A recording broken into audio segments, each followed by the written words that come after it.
Okay. Hi, everyone. Good afternoon, and welcome to today's press briefing with Commissioner Jacquelyn Suarez of the New Jersey Department of Community Affairs. My name is Cassandra Etienne, Assistant Director at the Center for Cooperative Media. I'm pleased to host this event alongside Anthony Oni Avenkula, who heads up our Ethnic and Community Media Initiative here at the Center. And the Center works to grow and strengthen local news here in New Jersey, and this event is part of our monthly press briefing series. We partner with some 150 ethnic and community media outlets throughout the state.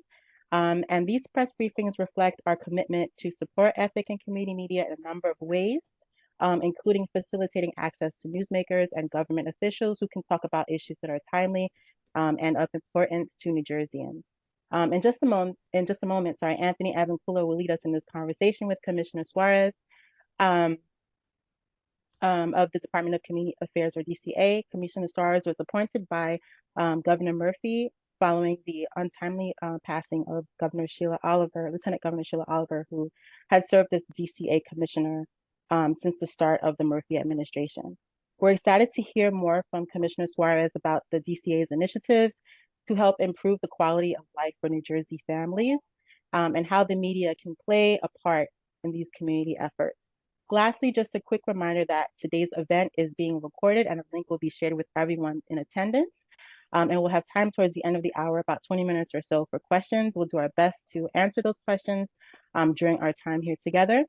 But if, we'll be in touch as far as like relaying questions that are not answered during our sessions to the commissioner in efforts to continue that communication.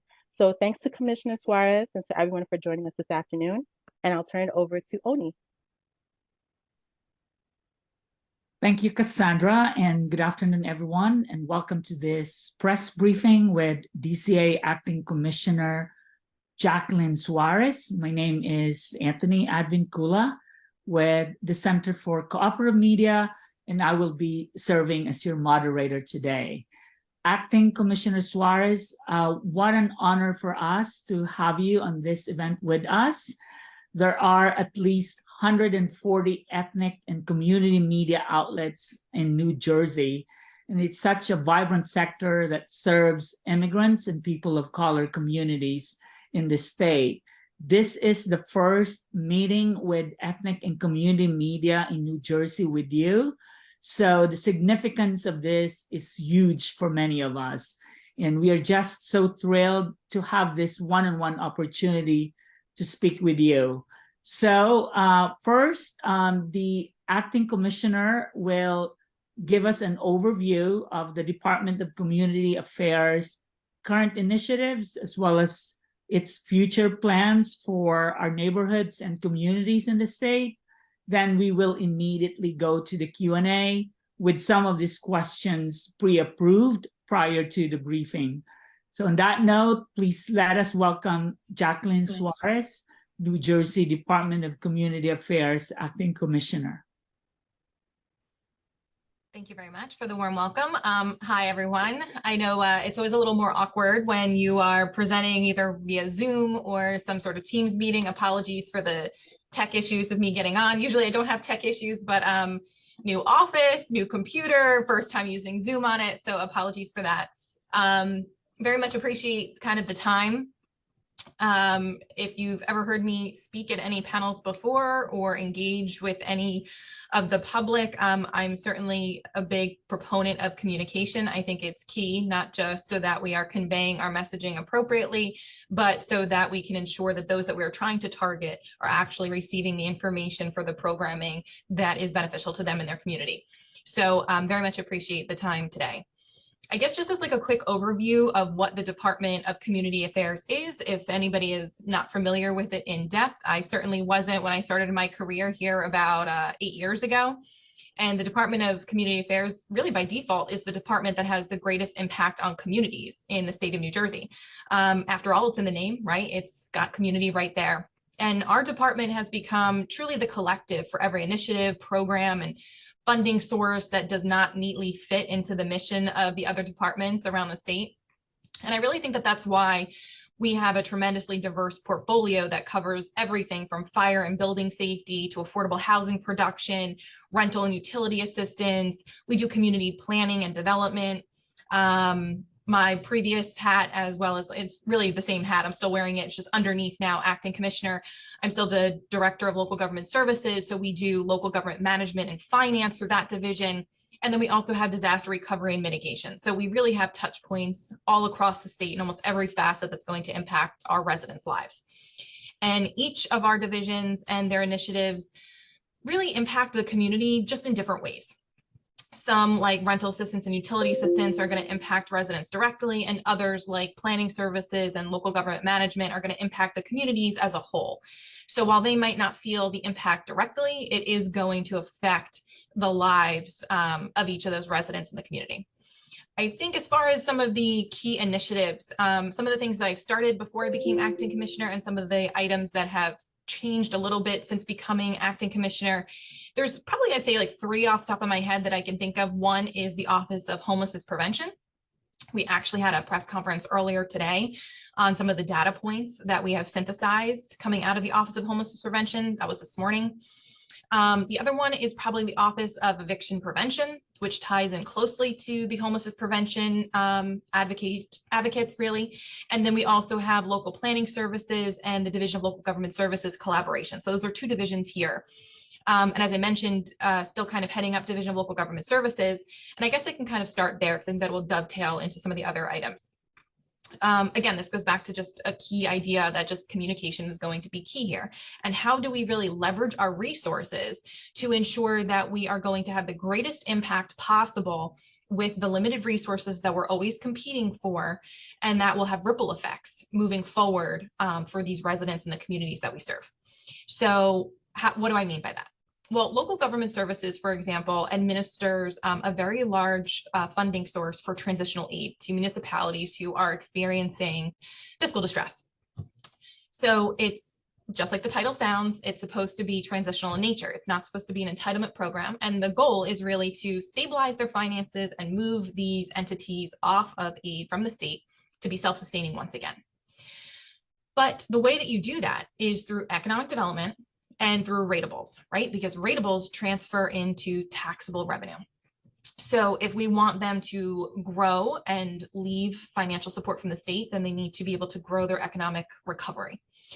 But usually these municipalities are in emergency mode. And while we're there to help triage, we're triaging their finances first, and then we kind of delve into some of the larger departments within those communities that are going to have the greatest impact on their finances. Usually things like public safety, Department of Public Works, things along those lines. So from my vantage point, it's how do we help assist them and build the capacity with economic development, since that's probably not something that they either have the capacity to focus on or the ability to focus on, since they're dealing with day-to-day crises and emergency management. So there kind of comes in this idea of, if we bring the Division of Local Planning Services into the mix, they can provide that support and we can build that capacity. And then if we leverage in, much like a capital stack, when you're talking about building, whether that's affordable housing, that's something that we do here, we want to leverage in the resources. So if we have our transitional aid program, and then we have other divisions here right in the Department of Community Affairs that are going to do housing production, that are going to do disaster recovery and mitigation, that are going to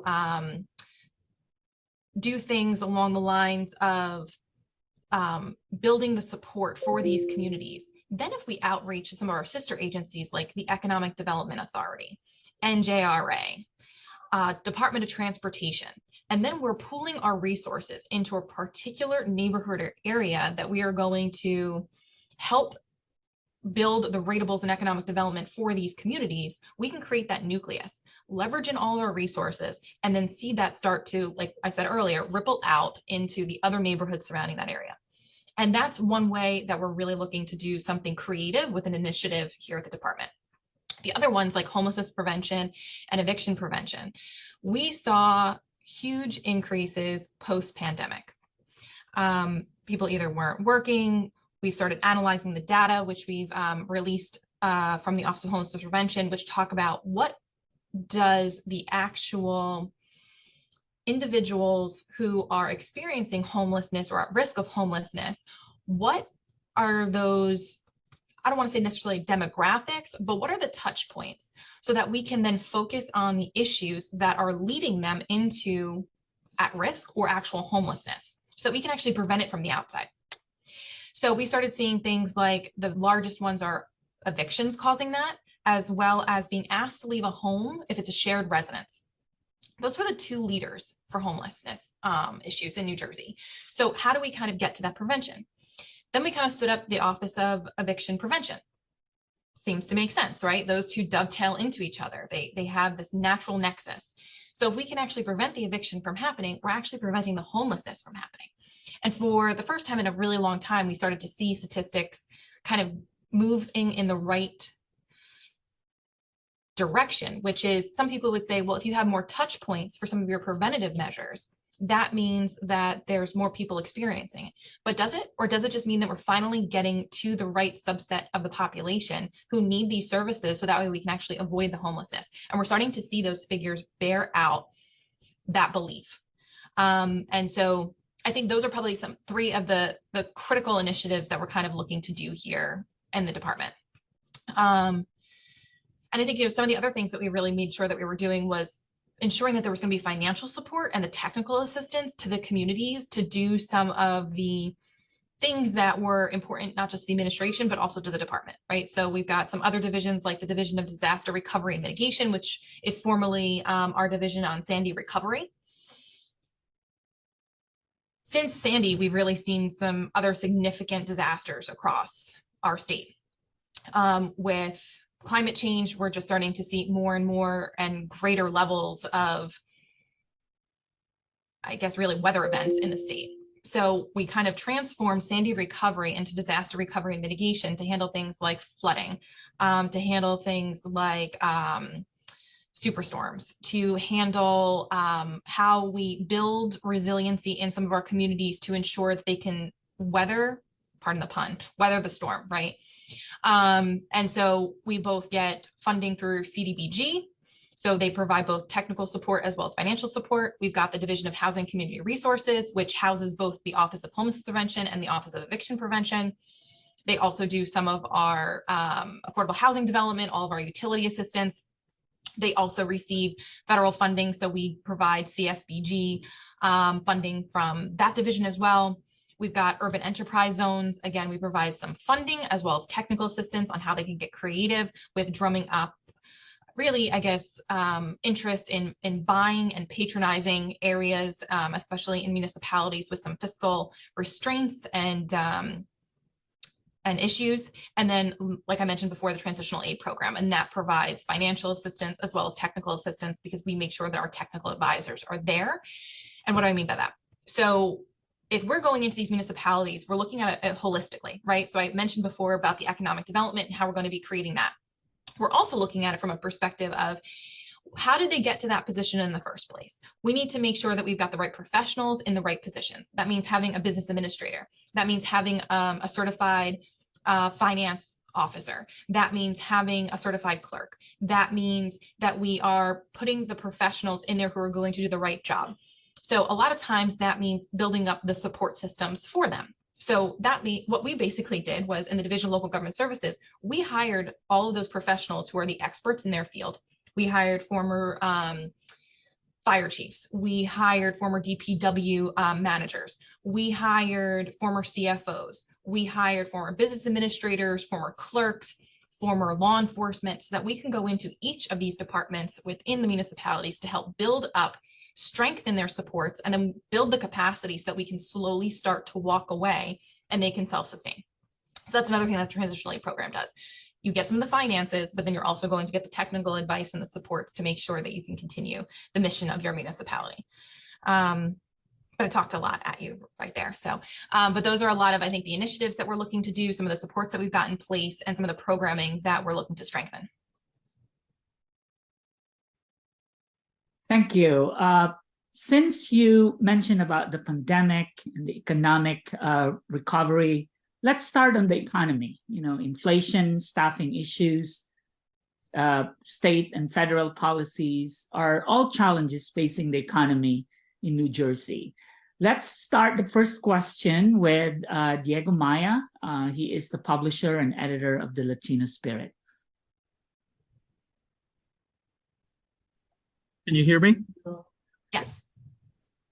Thank you for being with us. The DCA helps programs that promote economic vitality of neighborhoods and communities. What steps have you taken or would you take to revitalize economic growth in New Jersey, especially within the immigrants and people of color communities, the ones that don't speak English, basically?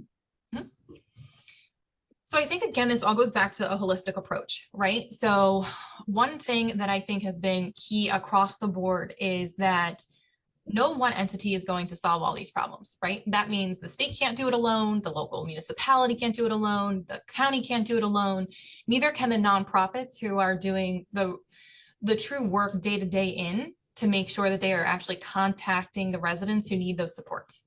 So I think what we've been seeing, and this is something that I not only subscribe to, but something that I'm also pushing for, is to make sure that we are communicating effectively with each of the interested parties, right? So all the stakeholders, all of those who have the lived experience, whether that means that they are a recipient of our programs in the past or currently, or if they are the actual entities who have received program funding and are administering that at the ground level. What's working, what's not working? It's not written in stone.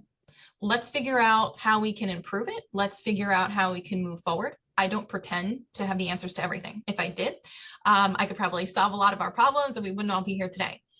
What we need to do is make sure that we are incorporating the people who can provide some of the supports, some of the data, some of the analyses, so that we can make data-driven approaches work for us. And then if we can evaluate it, then we can say, okay, it's working. Let's keep plugging some funding here. Let's keep moving the needle. If it's not working, let's pivot. Let's discuss why it's not working. And then let's have a real conversation about how we change it, how we tweak it, how we manipulate it. So that way, moving forward, we can make sure that we are actually achieving the results that we needed to in the first place. And I think that also means kind of meeting people where they are, right? So to your point, if they can't communicate in that language, you know, this administration has made it a really big initiative to ensure that we are providing literature and programming in the languages that represent those in the community, so that they know what's available to them. They know who to contact when they need assistance, to make sure that we have people who can speak the language, so that those entities who we provide funding to administer these programs can communicate effectively to those residents in their community. And a lot of that data is driven for us by the census. So we're taking a look at who speaks what languages so that we can respond to them effectively, because we don't want to pour money into something that nobody understands what it is and how it can help them, because that's not solving anything. It might feel good that we're standing up this program, but if we're not getting the end results, then we've failed our mission and we've failed the community that we're meant to serve.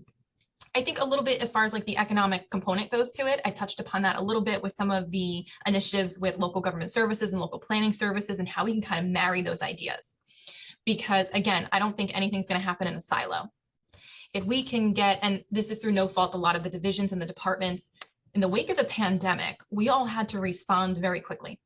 And we all took unprecedented amounts of federal and state funding, and we had to get it out the door to make sure that we could avoid people becoming homeless. We can ensure that people had access to medications.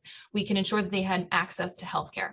Whatever that issue was, we were dealing with it. But what ended up happening was, since the whole world shut down as we knew it, people put like blinders on and they stayed in their silos to get the programming and work done that they needed to do, which was great at the time. We need to kind of start reining that back, peeling back those blinders, getting out of our silos again, and starting to support each other's initiatives and programming, because I believe that if we leverage our resources together, we're going to have a much greater impact. So I don't want this to be this is all about economic development over here, and this is all about housing over here, and this is all about, you know, local planning services over here. No, we should actually be collaborating to see how we can leverage all those resources and the knowledge from the staff that does it, because they've been there, done it, seen it. So let's have those conversations. And I think that stems back to the local government services, planning services kind of being at the heart of it, but then looping in everybody else who are seen kind of at the fringes, but will have dramatic impacts. Perfect example. Department of Transportation does some wonderful work and they have great grant programming out there. But if we're going to focus all of our economic development in this one neighborhood over here, then let's not do a scattershot approach of paving roads across town. Let's get all the work done over here and then pave the roads around that area. So that way we've got places for people to park. We have safe access for people to get to those businesses that we're working on, that we have cross streets and crossing guards. So that way people can make it a walkable community. Those are the types of things that we're looking to do to take this as a holistic approach. Some of the other things that we do here at the department are focused on the urban enterprise zone assistance program. So while it's been around for, I think it's going into its 40th year, in its 40th year right now, we revamped that a couple of years ago. So I actually worked on that legislation with our previous Lieutenant Governor Oliver. And she actually signed it into law when she was acting governor back in 2021. And I think that if you look at what the UEZ does, it's an economic approach, right? The whole idea is let's drum up economic invigoration in some of these communities that maybe were a little lackluster there before. So we looked at this from decreasing their, I think it's the state tax, right? So we would decrease it from, I think it's like 6.625. So you divide that by half. I don't know the math there, but you would decrease that. So it's half price sales tax in these communities to kind of incent people who are going to make especially like larger purchases to spend their money in these communities. Then we also started saying, okay, well, maybe that's not enough. That was kind of like the 40-year approach. Then we started looking at it as creating some actual funding there to do things like facade, right? Facade improvements. Let's make it a more attractive area for people to patron, because that's what they kind of want to do, right? Then we also started looking at it from if there are some safety concerns. We allowed some great flexibility for them to bring in some ways to make the community safer. And again, that changed for each community depending on what their needs were. But there was great flexibility there. There is great flexibility there. And some of the other items that I think Camden was actually one of the state's first original UEZ cities. I think there were 5. I think it was Camden, Trenton, Newark, Plainfield, and Bridgeton. Now we've got dozens participating in the UEZ program, and we have over 6,000 businesses that participate in this program throughout the state. That's a huge thing. And, you know, one of the examples that I mentioned was the facade program. I know Camden is doing it, and that was backed by a $1.2 million grant from the Urban Enterprise Zone Assistance Fund. So through one of our entities. And, you know, we provided either grant funding, we provided loan funding that could be forgiven over time. And the whole idea behind it was, let's create areas that are going to serve the community's needs, that are going to increase sales into the community, which, as we all know, will create hopefully jobs, which will boost the economy for some of the other surrounding community developments. Like, you know, if people are coming in to shop, then they're going to want to stop somewhere to go to lunch. And if we've got somewhere to shop, then maybe some of the businesses, you know, or especially in Camden, right, and Trenton, they have large state population coming in and out working, right? So then those people are going to want to patron, or especially around the holidays, to shop. They're going to want to eat there, etc. So that was kind of this, again, economic driver.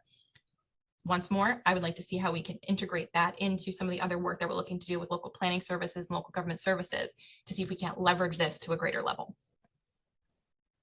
Commissioner, I know that you just came from an event. Of course. Sorry? No, I think he was just saying thank you. You're very welcome. Yeah, I know you just came from an event in Lawrenceville on homelessness prevention. I will ask Mark Tyler. He's the editor of the Atlantic City Focus. I think he has a more detailed question for you on affordable housing and homelessness prevention in the state. Absolutely. And first, I want to thank you for taking my question. Homelessness in the state has risen in recent years, as we all know, and part of it is due to the affordable housing crisis. For example, the average rent in New Jersey has risen from about $3,300 back in 2021 up to now over $5,500 in 2022. That's an increase of 66.25%. What will be your approach to affordable housing and homelessness? Like, how do we get a handle on this?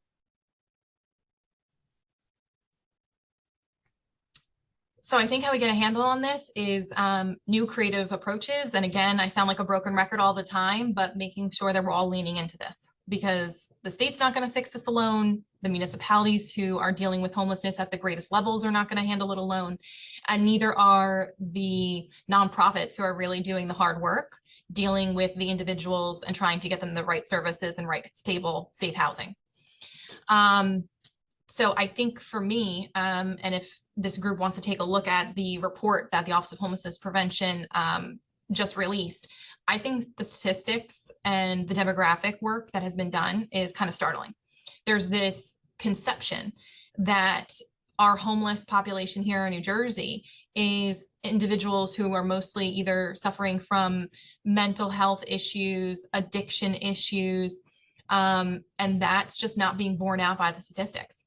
Again, I'll harken back to what I said earlier, that it's mostly because of evictions and or issues where it was a shared household and either they have broken up, there was domestic violence, it's not working anymore, whatever the case may be. So those are the two leaders for homelessness.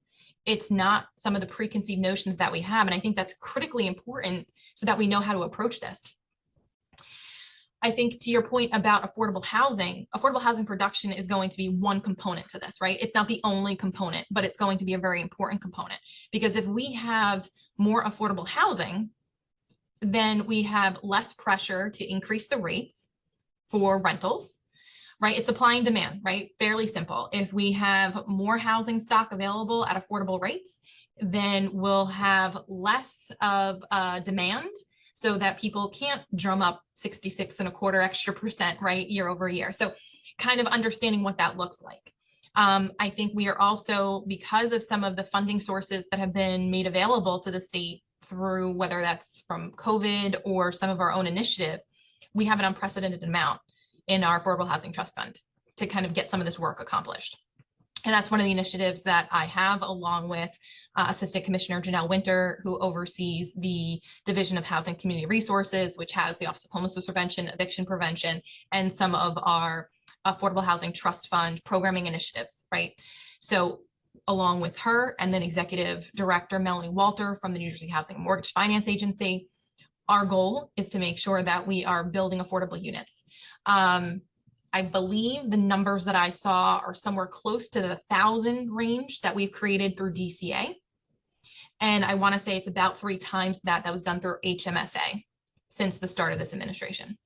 And that's the most units that we've seen created directly because of that state and federal funding that we've ever seen thus far. That's great, but the work's not done, right? So especially because of some of what we've seen over the last 2 years. And there's these competing narratives. Yes, we have seen unprecedented numbers, but we've also responded really well to that. And we need to continue to respond well to that. But I think, again, it's going to be a multifaceted approach. It's about creating more affordable housing. It's about keeping the affordable housing units that we already have on the books, not letting them go right back into market rate. And then it's also about ensuring that what we've got going on with the affordable housing, that they are safe and stable. So one of the things that we highlighted today, actually at the event, was that the data shows a 23.4% reduction in unsheltered homelessness. And that's critical. I mean, that's huge. That's a quarter. And then there was also a decrease of 28.9%. I'm sorry, there was an increase in 28.9% in access to prevention programs. And that goes back to my point that I made earlier. It might seem like that's trending in the wrong direction, but from our vantage point, that means our work is working. That means our programs are getting out there, people know about them, and that they're getting into the right hands, whether that's through nonprofits, whether that's through the media, whatever the case may be, and our own outreach. So we're targeting the folks that need the help. And that's why we're seeing that increase. And to me, that's kind of a victory.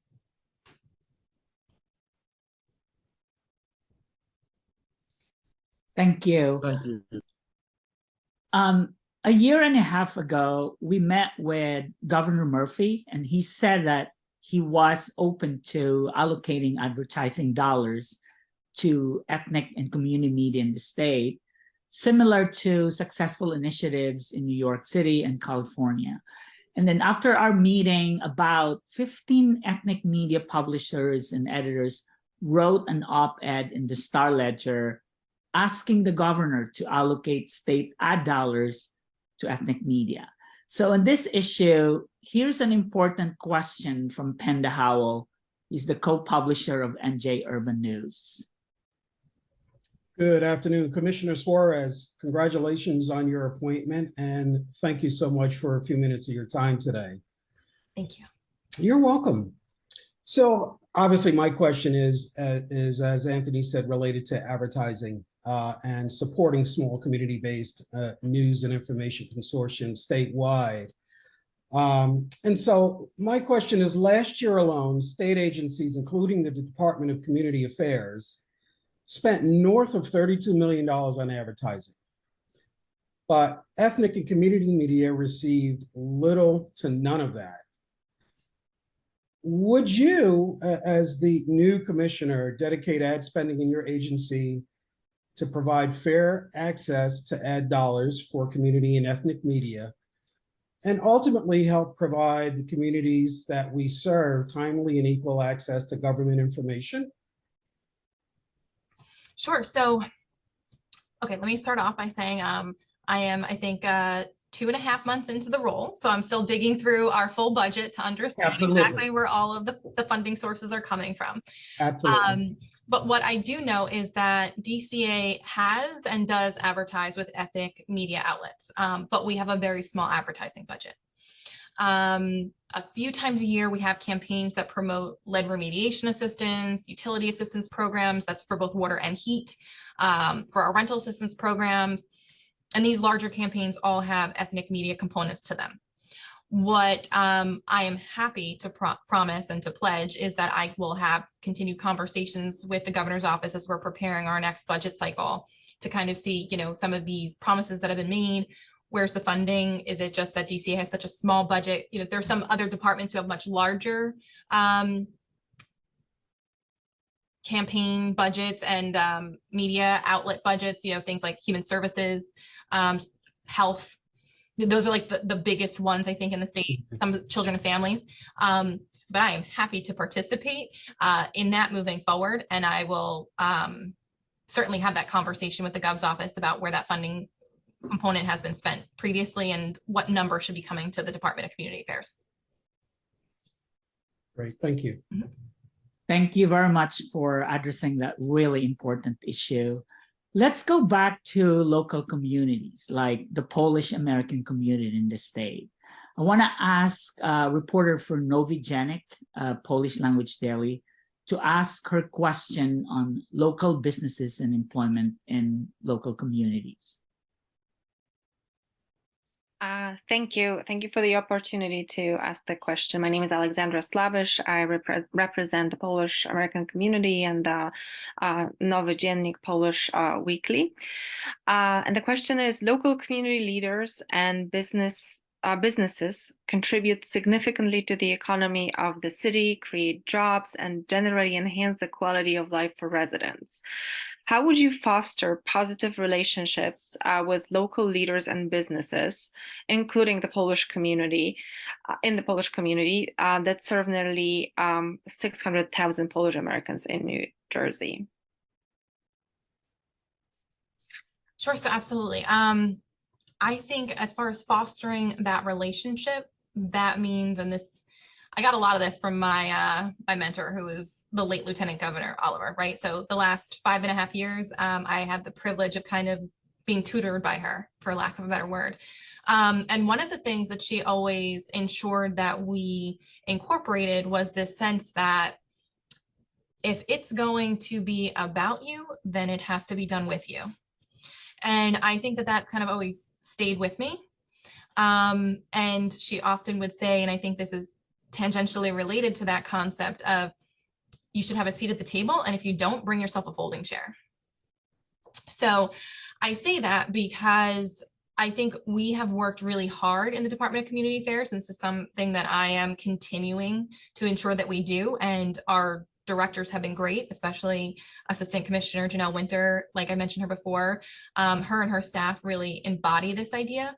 But I think it's ensuring that we are making touch points and continuing to create stakeholder engagement with the communities and the individuals who are going to be serviced by our programs. We do that on a multitude of levels. So one that we do that is when we're doing new initiatives, we bring in the nonprofits and the organizations. We bring in people with lived experiences. We also do it when we're doing regulations, whether that's amending our regulations or drafting new regulations. We often reach out to the stakeholders who are involved in that to get their perspective before we publish. And then we also do it as well when we're thinking of some of the, obviously we're not the legislature, right? We're the executive branch, but there are often times where we're going to need to work with the legislative branch to make legislative changes to our statutes that either aren't working or are outdated, or we need some amendments to in order to make sure that our programs are as responsive as possible to the entities that are receiving them. And again, when we do that, we always share our drafted legislation with the stakeholders to kind of make sure that we are capturing everything. And I won't pretend like we're going to agree on everything every time, right? Like that's not what this is about. This is about opening up the dialogue to make sure that we are hearing out the other sides to everything before we act. I also kind of want to just hone in a little bit because I think one of the strategies that we've kind of always embodied here is this understanding that every community is different. And I think that's one of the beauties of New Jersey. You know, I've been to some other states, I've gone to school in other states, and I've always wanted to come back to New Jersey. And I think part of that is because we are diverse in every sense, I think, of the word. Our landscape, our people, our communities, how we approach things. And the government organizations at both the state and local levels just have to work together to kind of meet the communities where they are and understand the specific areas where there is the most need for that support. And that's going to be different, whether we're talking some of our rural places in the state, you know, northwest Jersey and some of our southern counties as well. That's going to be very different from our urban centers, right? Again, all spread out around New Jersey. It also means cultivating partnerships with the trusted community-based organizations, because they really are our ears and eyes as an advocate for those who have been historically underrepresented. And partnering with those groups really allows for us, the government, to customize its programs and initiatives to reach the right solutions for each of those unique communities around New Jersey. And, you know, I've mentioned it before, but our divisions really do work hard to engage the stakeholders at every level. And we're going to continue to build upon that. So if you don't think it's working somewhere, please let us know. We don't pretend that things are perfect, because pretending things are perfect, it's basically like sticking your head in the sand, and that's a sure way to make sure that things are going to derail. So again, back to communication, there's a way to communicate your points in a way that is respectful, but we're always willing to kind of hear out what the thoughts and processes are that are working and what's not working. And we're in government, so we're used to hearing when it's not working. We're not, we're acutely aware of not hearing when it's working well. Thank you. You're welcome. From the Polish community, let's go to the Turkish community. You know, race relation and social justice. These are very important topics, but also quite sensitive. So I'm going to ask Selçuk Akar, he is the publisher of the Turkish Journal, to ask his question on race and social justice issue. Thank you, Anthony, for the question opportunity. Thank you, Commissioner Suarez, for the briefing. Yes, my question will be about issues of racial and social justice in the state. Representing the needs and interests of our communities, how would you address concerns or issues of racial and social justice? So I think, and this is probably a common theme for this entire group, but again, I think that goes back to ensuring that we're listening. Our department doesn't, by virtue, deal with some of these issues head on, right? We're not law and public safety. But what I will say is that some of the initiatives that we're looking to stand up are aimed at addressing some of those disparities that have been created for decades and generationally. And one of those is ensuring that there is not just safe, stable housing for everybody, but there's safe, stable, affordable home ownership for everybody. And I think that that is something that many people are trying to figure out. How do we kind of bridge that? We've created a lot of affordable housing units, and that's fantastic. And I think it's extraordinarily important. I subscribe to the notion of housing first, that if you're not stably, safely housed, how are you supposed to have a job? How are you supposed to deal with whatever medical conditions that you have? How are you supposed to apply for jobs? But then there seems to be this bit of a gap. And some of that is also the wealth gap. So how do we transition that from going from just safe, stable housing that's rental based to safe, stable housing that's owner based? And what we're looking to do is we're able to kind of leverage some of our federal programming, but we are hamstrung by some of the statutes in this realm for the state funding. So we're having conversations with our legislative partners to see how we can ameliorate that. And I say it because I think that is, since I subscribe to this notion of housing first, I think that if we can ensure access to safe, stable housing for every New Jerseyan, regardless of income level, regardless of race, regardless of religious subscription, that we're going to be able to kind of make a huge stride when it comes to socioeconomic gaps. And those have often and historically been tied to racial gaps. So I think doing that from our perspective is one way that we're going to be able to address some of that in a way that our department can. Because we're not out there a lot of times with some of the traditional social norms of things, but we can be there programmatically. And again, I think that also means listening to folks where they are and what their lived experiences have been and how we can address them moving forward to ensure that we are not perpetuating some systemic issues that have existed in the past. Thank you. Thank you. You mentioned earlier the pandemic devastated some of our communities and neighborhoods in the state. So let's go to emergency efforts. I will ask Mohsin Zahir. He is the editor of Urdu News, serving the Pakistani Americans in the state, to ask his question and get your thoughts on emergency efforts. Thank you, Commissioner Suarez, for being with us. It's great to have you with us. And also, it's great to know about the working of your Department of Community Affairs. And my question is also about the working of your department. And question is whether it's a natural disaster, a public health crisis, or a major infrastructure failure.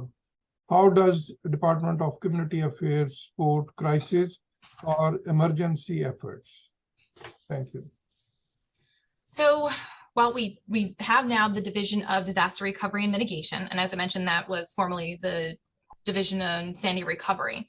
And that division promotes the long-term resilience of New Jersey communities by supporting things like initiatives to fortify housing, businesses, and infrastructure against severe weather events and flooding damage.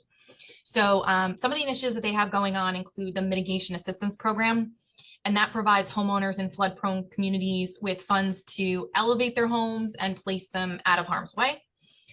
They also administer the Atlantic City Resilience Program, and that was a joint effort between DRM, Disaster Recovery and Mitigation, and the City of Atlantic City to strengthen the city's infrastructure and public buildings to guard against repetitive flooding, which was significant in that city.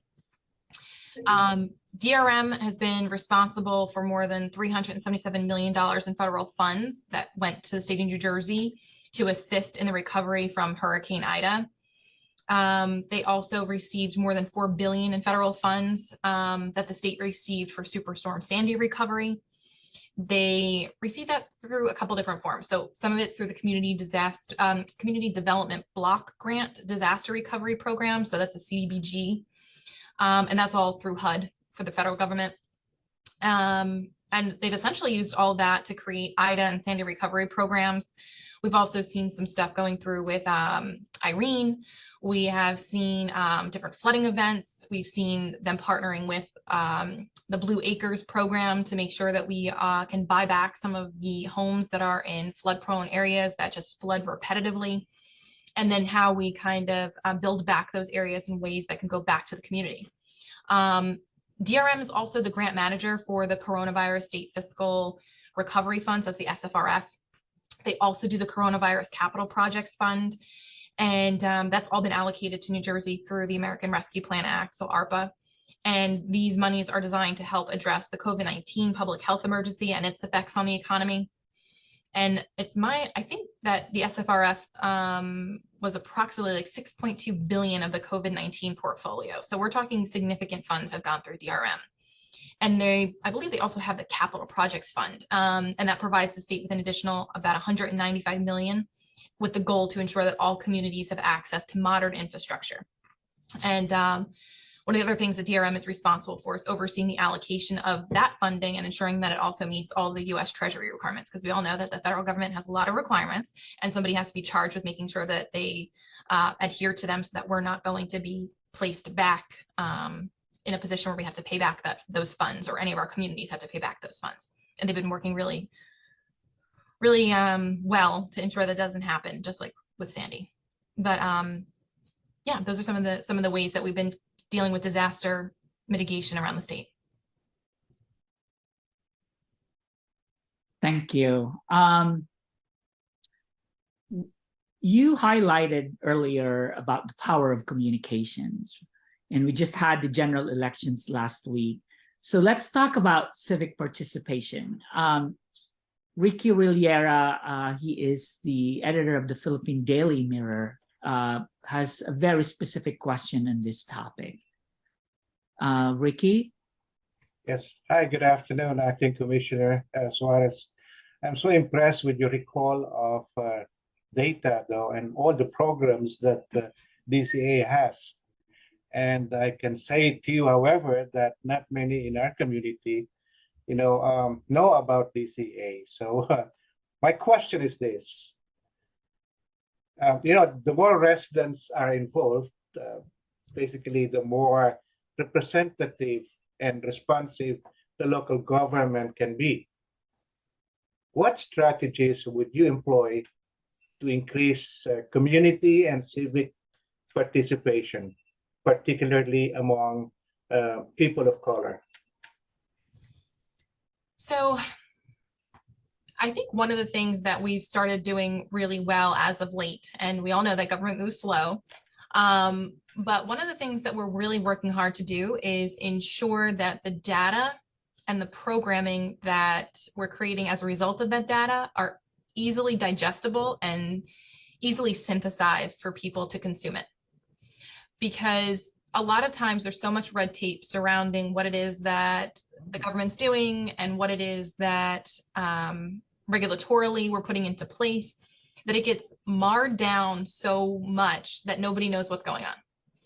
And we're trying to kind of peel back some of those layers, especially here at the Department of Community Affairs. And one of the ways that I think we're going to ensure that the communities have the information and understand the information is by making it understandable for people who are not in government, right? Because when you're in government, you understand a lot of the legalese, the alphabet soups of different programming. But when you're getting that out to the folks who are actually going to be utilizing those programs, they don't care where the funding's coming from. They don't care what the regulations are that created it. And they probably don't even care about what has to happen after the fact for the auditing component of what goes into it. What they need to what they care about is how do they access it and how does it help them? So we're trying to kind of distill some of that information so that way, by the time it gets to those who are going to utilize it, it's watered down in a way that still makes sense, but they can get it off of like a one-pager, right? They're not going to read like these huge program guidelines. And we also don't want it so that some of the nonprofits you're working with as well can't work through the rules and regulations to actually get the funding out the door for the programs to get stood up. So I think, again, I hate to be a broken record, but one of the things that we really want to do is just all that stakeholder engagement. We want to make sure that we are consistently flooding this down the right paths so that way the information is getting to those who it should. And I think this is one step in that direction, right? By having the conversation with the ethnic media groups. because you're going to kind of be the front lines, especially in places where the communities are very tight knit. They're trying to feel their way through, especially a lot of first generation people coming to New Jersey and the US, and they're comfortable in their own language, and they're comfortable with their own community, and they're comfortable with their own ways. And so this is going to be that front line for us, getting that information across. I think this is a very good way of, because, you know, again, earlier, the issue about advertising and ethnic community is very important, though. So I think what you're saying, if you could have the ethnic community, you know, say, for instance, you know, give the information to our community, and the better that they understand what the local government and the state government can do for them. Yes. Thank you. You're welcome. Commissioner Suarez, we've been bombarding you with a lot of questions for this is why we're so interested in getting to know you and the programs. So we have here a question on public safety. I want to ask Abu Taher. He is the publisher of Bangla Patrika, serving Bangladeshi community in New Jersey and New York. Abu, please ask your question. Hold on 1 second. What is it? You're good. You're unmuted. You're good. Go for it. Okay. Thank you so much. So my question is, as you mentioned about the climate change and all this stuff, and then the winter is coming, and then also because of the climate change, people are vulnerable, especially the immigrant community. So the winter is coming. There is a measure 95 going through New Jersey, and also the community, especially Bangladeshi community and immigrant community, they lived in Peterson. So what kind of precaution and what kind of preparation you have to face any kind of disaster came this winter? Sure. So a couple of the things that we have, and I think this actually kind of ties in a little bit, which I didn't bring up before, with kind of equaling out socioeconomics, as well as ensuring that we are going to treat people equally, right, on a social level. And two of our divisions here in the department, one is the Division of Fire Safety, and the other one is the Division of Codes and Standards. And it's really their job to make sure that they go out and enforce the Uniform Fire Code and the Uniform Construction Code. Division of Codes and Standards also enforces the Hotel Multiple Dwelling Law. And I think that's probably extraordinarily critical, not just for some of the cities around New Jersey, but Paterson in particular, right? So the Hotel Multiple Dwelling Law impacts obviously hotels, and then every unit that is, every housing unit, I should say, that has 3 or more units within it. So if you have a triplex or greater, it's going to fall under our jurisdiction. I say that because they're inspected on a cyclical basis. And I actually worked on this legislation with Senator Ruiz and the late Lieutenant Governor Oliver. And the whole purpose behind this is to ensure that everybody, regardless of their socioeconomic status, regardless of their access to government, regardless of who they can and cannot complain to, all have safe, stable housing. So as the winter's coming upon us, there are regulations in place about heating requirements. There are regulations in place to make sure that there is hot water. And this is all done through the Division of Codes and Standards. So if residents think that there's something wrong with their unit, they can call up, they can be an anonymous complaint. And then our inspectors go out there and take a look to see what's going on. They're also done on a cyclical basis. So it depends on the history with that unit as to whether or not it's been held to a good standard, how quickly we come back to inspect. But we will always do inspections on a complaint basis, and they are done rapidly, especially when we are talking about the health and safety of residents. When we're talking about heat in winter, when we're talking about hot water, when we're talking about fire sprinklers, when we are talking about fire alarms, we are talking about egress and ingress, we are going to get out there and make sure that these things are abated within a 24-hour period. So we can happily get that information out to the folks to make sure that they are contacting the right individuals if there are any issues with their safe housing. Commissioner, we have one last question, if you may, and I'm going to give this to Clyde Hughes. He is the publisher of the Front Runner New Jersey. Clyde, please ask your question before we end this press briefing. Okay, thank you for taking my question. My publication covers the African American and Latino communities in South Jersey. And Apenda covered a lot of this about ethnic media in being out of the loop in funding. And I remember you mentioned before that there was an ethnic component to two of your programs. Who are you being served? Who's being served in the ethnic media by these? And can we get a commitment? Because when you talk about budget years and things like that, for a lot of us, where we are single member operators, those dates can fly right by us, and we're asking you, can we get a commitment from you to come back to us, and also maybe give us a date where we can readdress this issue to make sure that 2 years down the road we're not forgotten about again in the process in trying to get fair and equitable advertising dollars from the state. Yeah, I mean, look, I've certainly given my commitment that I'll have this conversation with the Gov's office. Just procedurally, my budget comes from the legislature. So typically what happens is we prepare our budget, all of our requests are asked, then we'll have budgetary hearings before the legislature. They'll ask questions, we'll make a presentation, make our requests, and then it's kind of hashed out, and then it's actually placed in law, right, what our budget's going to be for the next year.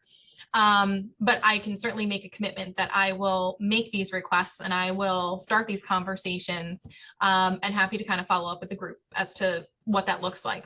We are on a state fiscal year budget, just so that you know, which means that our budget runs from July 1st of every year to June 30th of every year. Okay. So we're just starting to ramp up, digging into what our budget looks like so that we can start the conversations with the governor's office and Treasury over the next couple of months. And then typically budgets happen, or budget addresses, I should say, happen, and budget hearings happen with the legislature in like March, April, May. Okay. Okay. Oh, okay. Thank you. Thank you very much. Our time is up. Commissioner Suarez, thank you for your time and commitment. Thank you for your staff. It was such a pleasure working with them. I hope this isn't the last, right? And thank you all for coming. We hope you enjoyed attending our event as much as we enjoyed putting it together.